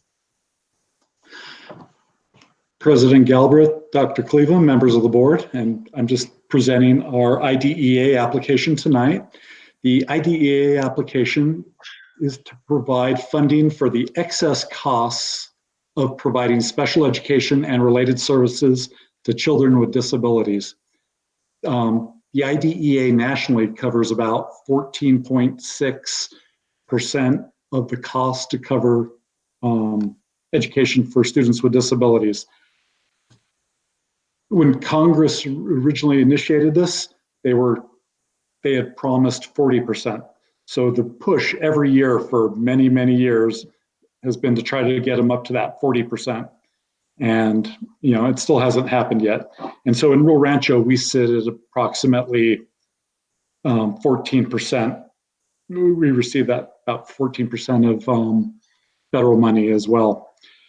So we are looking to receive $3.2 million in our grant and then $400,000 in carryover for a total of $3.6 million. And if you looked over the application, there's many, many assurances that we are required to follow, federal laws, state laws.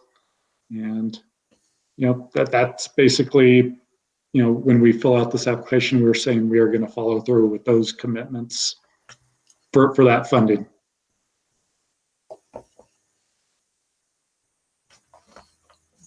And really, that's all I have. Okay. All right. We'll go for questions. I have to say that mute button. It just eludes us all as I try to get off. Okay. Let's go for questions. And Maureen, Scott, do you have any questions or concerns on this that you want to bring up? I have no questions. Vice President Morgan? No questions. Thank you. Board Member Coleman? No, I'm good. Thank you. Okay, thank you. And Board Member Cullen? No, I don't. Thank you, Jerry. And can I just remind everybody to mute? I'm getting a lot of feedback. So just to let you know, I have a hard time hearing. Thanks. Thank you. Okay.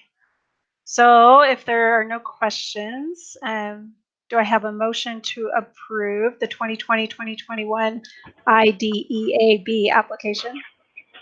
This is Board Member Coleman, and I move to approve. This is Secretary Scott. I second. Okay, we have a motion by Board Member Coleman and a second by Secretary Scott. Jane, can you take a roll call vote on this? I will. President Galbraith, Yes. Vice President Morgan, Yes. Secretary Scott, Yes. Board Member Cullen, Yes. Board Member Coleman. Yes. Thank you. Okay, thank you, Jane. Thank you, Jerry. Thank you. Okay, item G, consider approval of the 2020-2021 Title III Local Plan and Bilingual Multicultural Education Program grant applications by Suzanne Wynn. Good evening, Madam President Galbraith, members of the board, Dr. Cleveland. I too am also here tonight to respectfully request your consideration for approval of the Title III local subgrant and the state-funded bilingual multicultural education programs. But I would also like to provide a brief overview of the other state and federal grants just to keep you informed. So I'll quickly go over each of those in order. Title I, we were awarded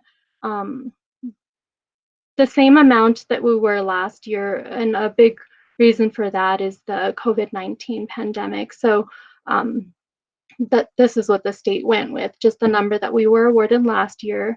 We are happy to be able to maintain Title I designation for all of the schools that we had designated during this current school year, and are also happy to be able to extend the supplemental support to Lincoln Middle School.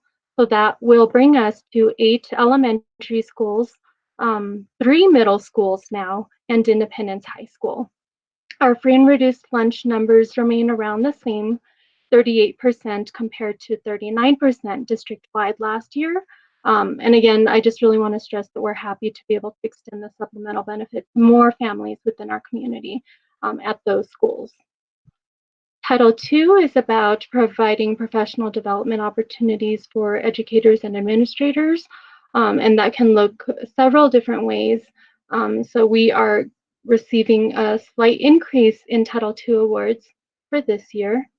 Title III is a supplemental grant application. We are sub-grantees really from the state, and this is a supplemental benefit to support and enhance our English language development program for identified English learners. We are currently at 795 students who qualify as English learners, and the program has continued to strengthen, and we're doing really well in that area. And this is one specific grant application that I am seeking your approval for.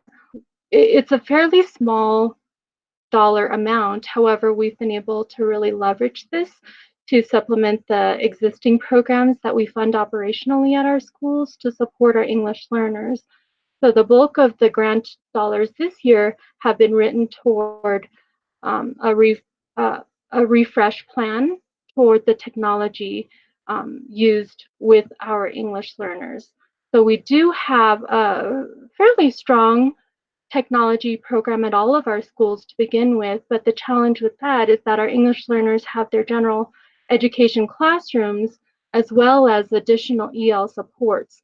So we needed to supplement the existing resources in their GE classrooms with these other programs. So it's time to refresh those.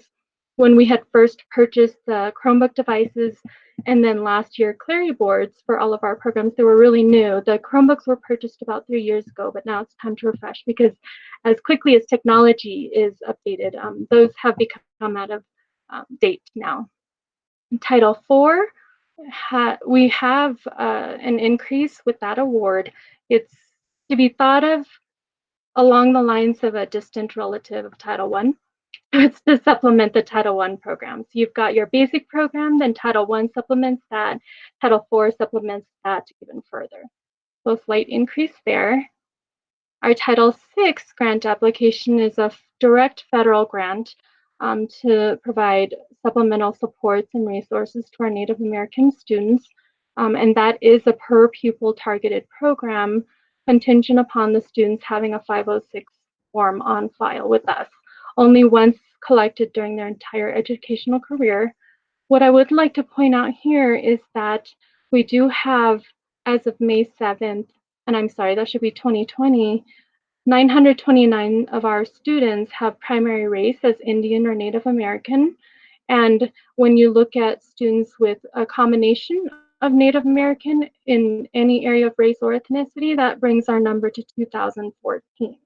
So even though the Title VI program is only for those students with the 506 form on file, we work very hard to provide a really comprehensive program for all of our Native American students and even non-Native American to be able to share language and culture across our entire community. Additionally, we have our New Mexico Indian Education, through our New Mexico Indian Education Division, the Indian Education Act grant, which has been a competitive grant process. And this year I am writing that application for $90,000, which is an increase of about $40,000 more than what was requested the previous year. And this grant application too will align to the federal Title VI priorities of serving our Native American youth. Lastly, I would like to also point out that this is the other piece that I seek your consideration for approval for our New Mexico state-funded bilingual multicultural education programs. Just as a reminder, there are two statutory goals for these programs. One, for the students to become bilingual and biliterate in English and a second language, and our programs are English and Spanish. And two, to meet the state academic content standards and benchmarks in all content areas. So we continue the programs that we have had this year with light program expansions at each of the schools. Cuesta del Sol continues to have a dual language model program, which is a minimum of 3 hours in the target language of Spanish and the remainder of the day in English for grades K through 4. And Maggie Cordova was K through 1 dual language this year and will expand to K through 2 next year. And the remaining grades will have a heritage model for their programs. And the reasons for that include, for 5th grade in particular, helping to transition to the middle school Spanish bilingual program. We just do not have the capacity or infrastructure to be able to offer dual language at the secondary levels as we have things right now. And then for Maggie Cordova, they had only started their bilingual program 2 years ago, so this will be their 3rd. So we are being very careful in every step to maintain the integrity of the bilingual program, and just started out with kindergarten first, added 1st grade this year, and then next year 2nd grade. So in future years, we'll continue to add a grade level.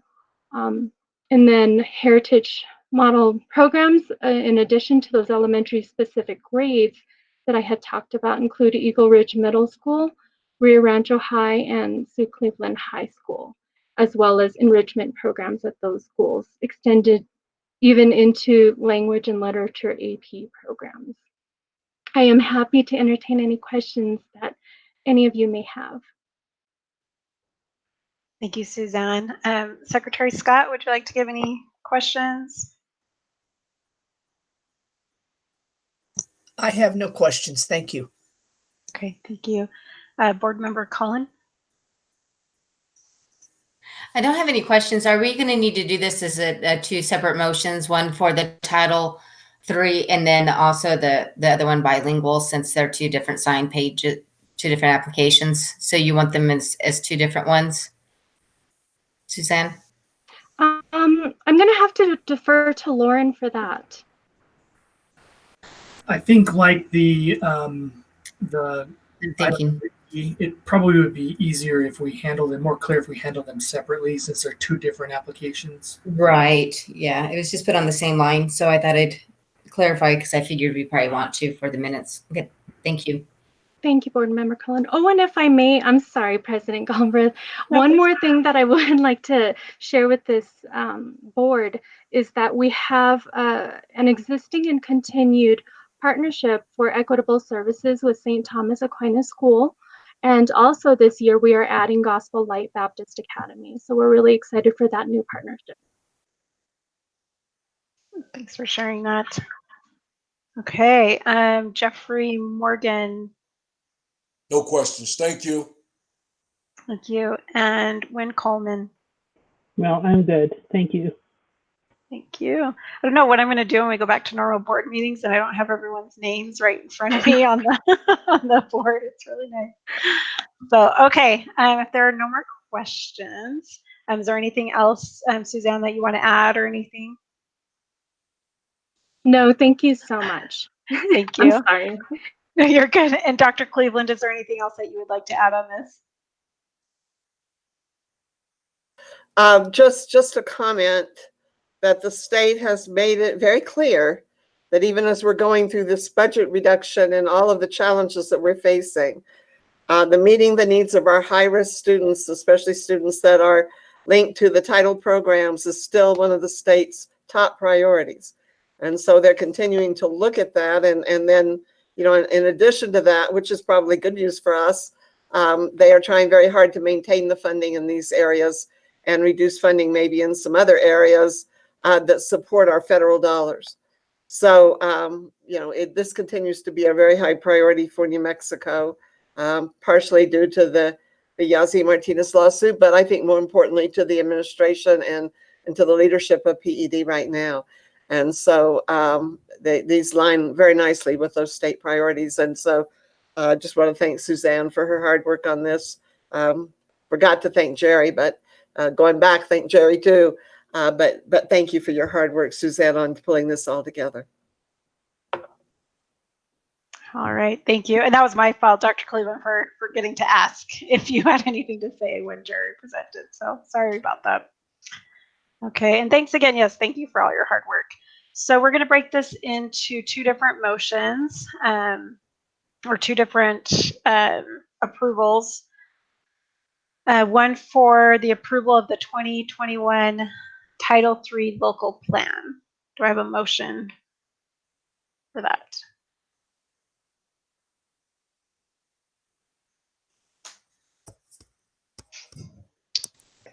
I also move. I make the motion. This is Board Member Cullen. Sorry, it just wouldn't click. That's all I'll good. second. Board Okay. Member Morgan, second. Thank you. Okay, so we have a motion by Catherine Cullen and a second by Jeffrey Morgan to approve the 2021 Title III local plan. Jane, can you take a roll call on this? I will. President Galbraith, Yes. Vice President Morgan, Yes. Secretary Scott, Yes. Board Member Cullen, Yes. Board Member Coleman. Yes. Thank you. Thank you, Jane. Motion carries 5-0. And then, so now we need a motion to approve the 2021 Bilingual Multicultural Education Program grant applications. This is Secretary Scott. I make the motion. Okay, we have a second. This is Board Member Coleman. I second. Thank you. So a motion by Noreen Scott and a second by Wynn Coleman. Jane, can you take a roll call vote on this? I will. President Galbraith, Yes. Vice President Morgan, Yes. Noreen Scott, Secretary Scott, Yes. I apologize. Yes. Board Member Cullen, Yes. Board Member Coleman. Yes, and I do just want to say that I appreciate so much the advocacy that both Jerry Reeder and Suzanne Wynn have for our students. So thank you. Okay, thank you for that. So motion carries 5-0. Appreciate it, Suzanne. Thank you so much. Okay. I'm also terrified, just so everyone knows, that I'm going to hang up by accident when I'm going from my microphone. Me too. Me too. When I go to turn on. I know, I'm like, oh, not that one. Okay, so item H, consider approval of the RRPS operating budget, and Michael Baker will be our presenter.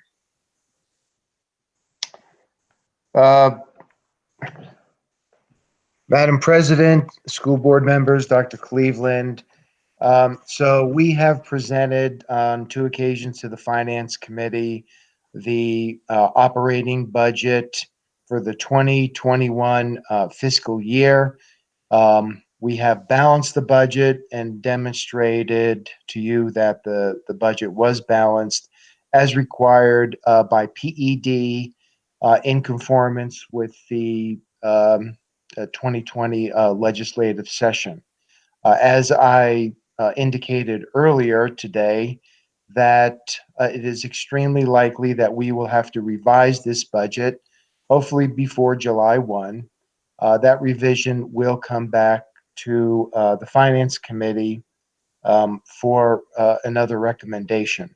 We also, as required by PED, we did make a budget presentation to the Superintendent's Parent Advisory Council as well. And so at this time, I certainly want to just thank everybody that had input into that budget. I can say truly that there are dozens of people that have their hands on the budget and that make submittals.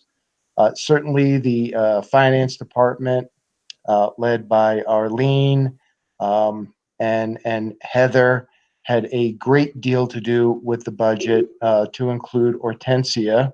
And Tracy Caston certainly does a lot of the heavy lifting with the organization, many of the presentations that you have seen, to take something that is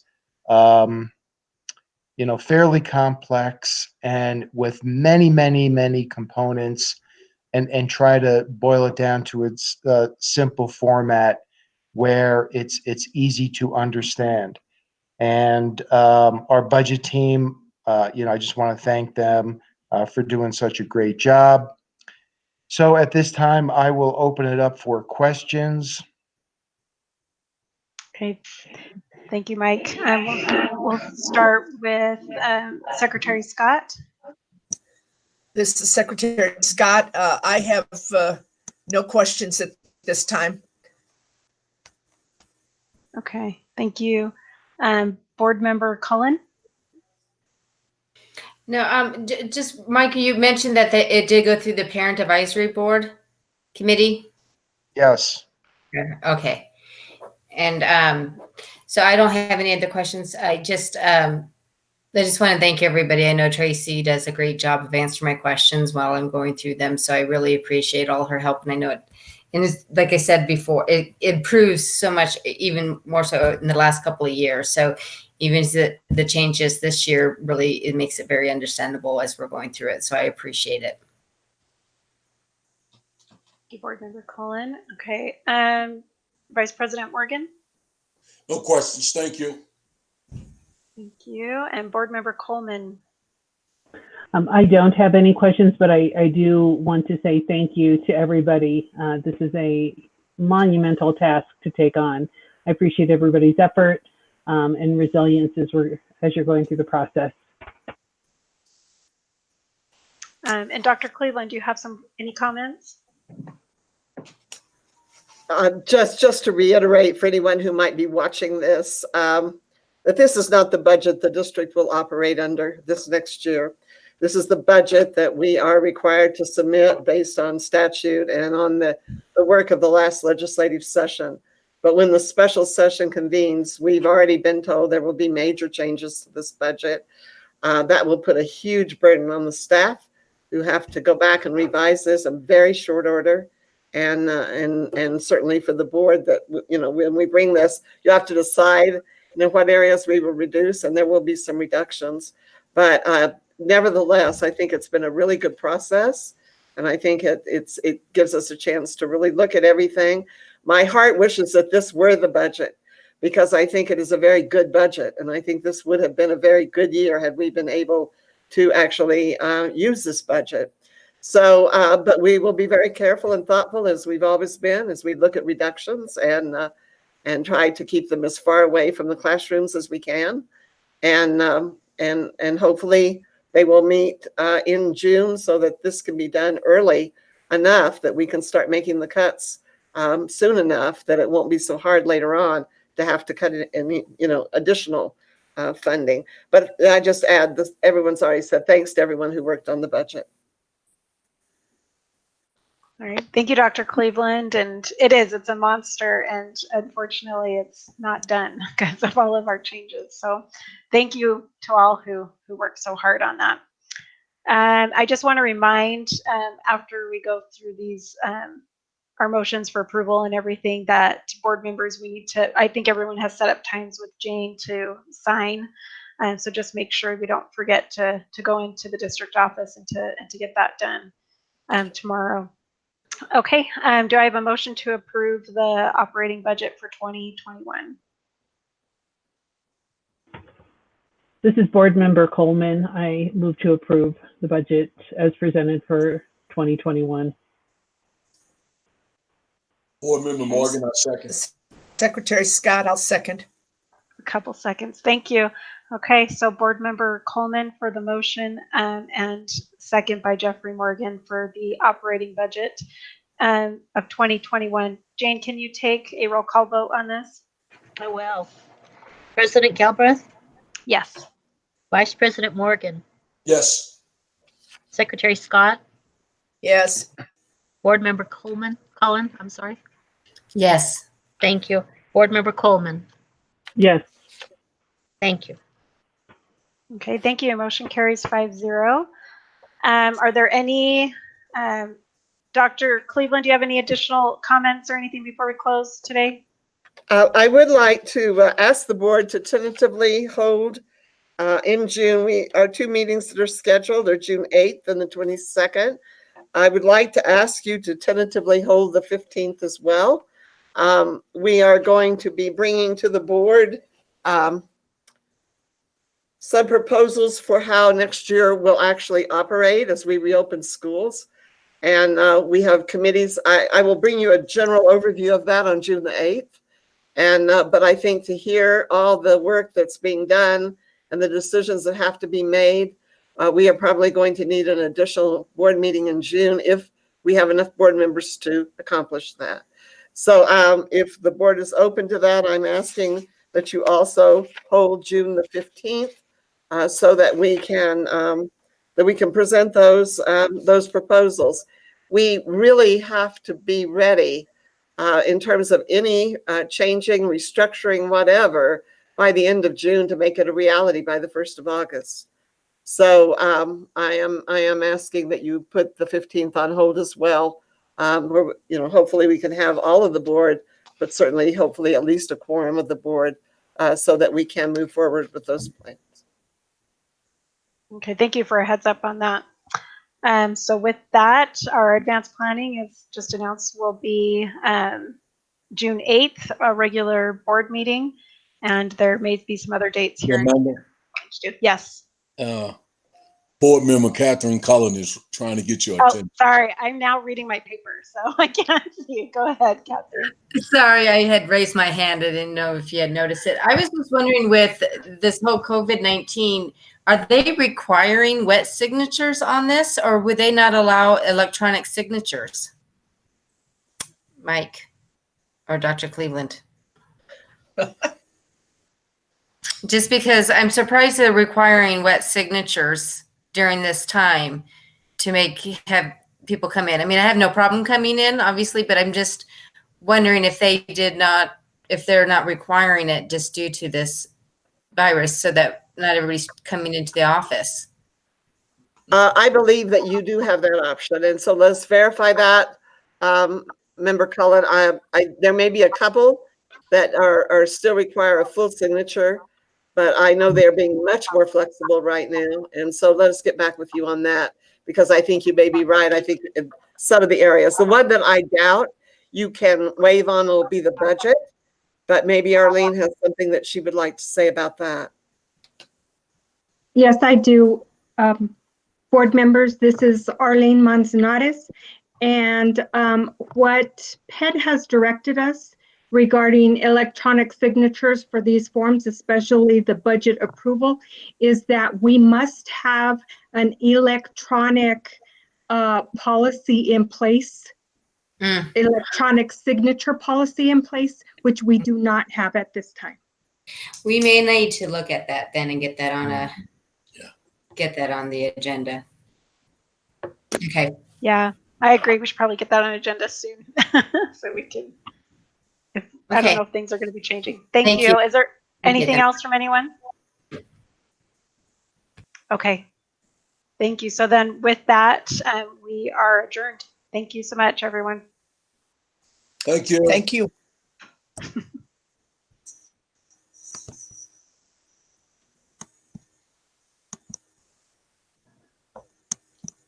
Thank you.